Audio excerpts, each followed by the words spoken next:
Cheap electric tankless units look tempting on a weekend sale, but most people I've talked to end up swapping them out after a few weeks of lukewarm showers and constant error codes.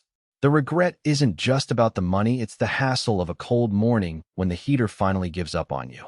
That's why I wanted to see if a proper indoor propane model, like the Rheem RTGH series, actually feels like a smarter buy rather than just another pricey promise.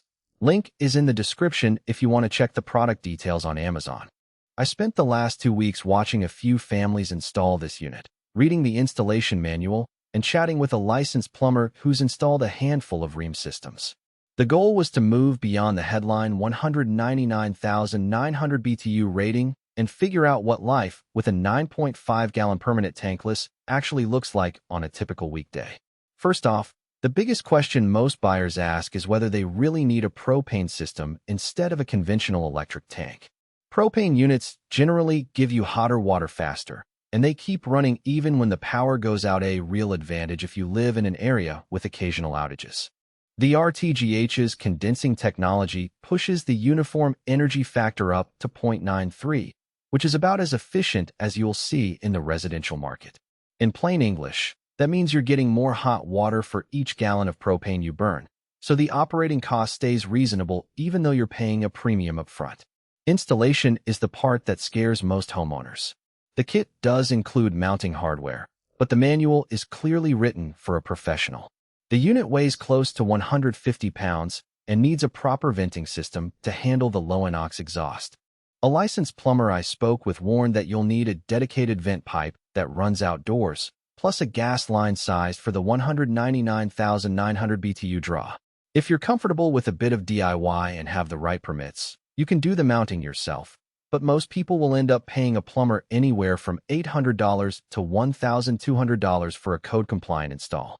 That cost is part of the real value calculation. If you were budgeting for a tankless solution, factor the installation fee in rather than just the unit price. Now, let's talk about daily use. The RTGH can handle 3 to 4 simultaneous showers, which lines up with the claim that it's good for large families.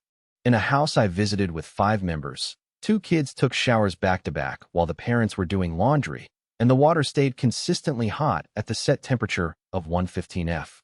The digital LED control is surprisingly precise. You can tweak the temperature by a single degree and the unit remembers the setting after a power loss. That kind of precision matters if you have a picky toddler who refuses to get in the tub unless the water is exactly warm.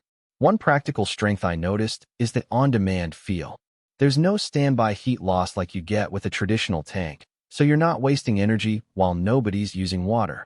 That translates to a lower monthly propane bill, especially if you only run a few showers a day.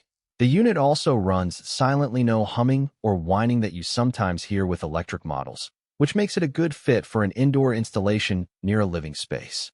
The flip side is the hidden trade-off of needing a constant propane supply. If you live in a rental or a condo that doesn't allow propane tanks, this model is a non-starter. Even if you're allowed, you have to keep an eye on your tank level. Running out mid-shower is a hassle you can't afford. Also, the initial heat-up time is a few seconds longer than some high-end electric units because the burner needs to reach ignition temperature. That lag isn't huge, but it's something you'll notice if you're used to turning on the tap and getting hot water instantly. Another practical weakness is the need for regular maintenance. Because it's a condensing unit, the heat exchanger can develop mineral buildup if your water is hard. The manufacturer recommends a yearly flush with a descaling solution, and that adds a small maintenance cost and a bit of effort. If you're not comfortable cleaning the system yourself, you'll have to schedule a service visit, which can add $150, $200 to your yearly budget. Who should buy the RTGH? If you have a medium to large household, enjoy long showers, and want a reliable hot water source that won't quit during a power outage, this is a solid match. It's also a good fit for homes that already run propane for cooking or heating, because you can share the same tank and keep the overall fuel cost down. Homeowners who are willing to invest in a professional installation and the yearly maintenance will see the most benefit. Who should skip it? If you're a single person or a couple who rarely use more than 1 shower a day, a smaller electric tankless unit or even a traditional tank might be more cost-effective.